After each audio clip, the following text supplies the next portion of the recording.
There is no sentencing date yet for R. Kelly after a federal jury convicted him of child pornography and exploitation. Kelly found guilty yesterday on 6 of the 13 counts against him. The jury believed the testimony of a woman who said Kelly subjected her to years of sexual abuse starting when she was just 14. News of the verdict may be having a particular impact on survivors of sexual trauma. So joining us now is Dr. Sheila Raja, a clinical psychologist and the author of The Resilient Teen. Sheila, thank you so much.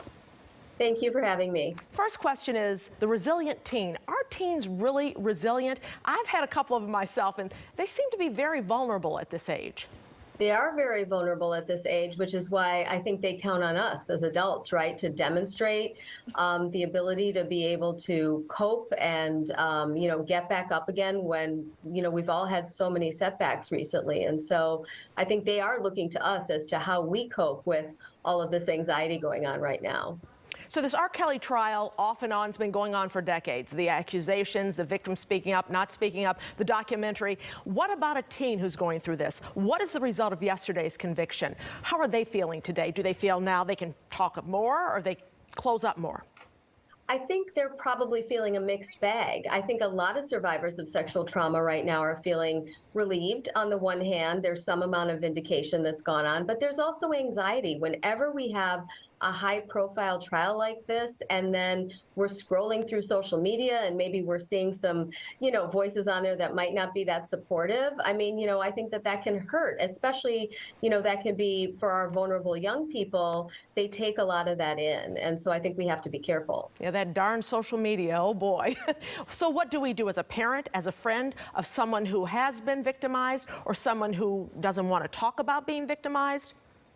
Yes, I think we can't let fear of saying the wrong thing stop us from saying anything at all. I mean, these women that came out and talked about this stuff are nothing short of courageous, right?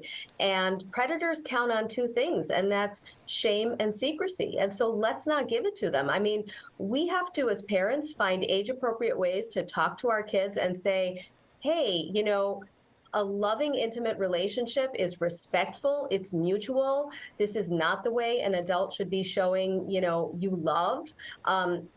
If something feels wrong, come to me, talk to me, we'll figure it out. We have to destigmatize the issues because otherwise, we're not talking about them. And when we're not talking about them, this is when, stuff like this just keeps on going. People are so reluctant to reach out for help, therapy, things like that. There are stigmas against it, especially in the African-American community. How can someone talk them into saying it's okay to reach out for help?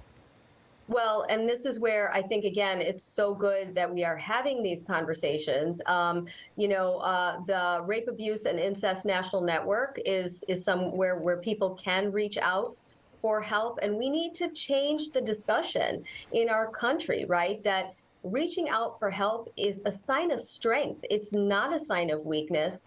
And, just because you look a certain way or you look grown up, it does not mean that those 14 and 15-year-old girls were grown-ups. They weren't. They were children and they deserved to be taken care of. I mean, and I think we have a lot of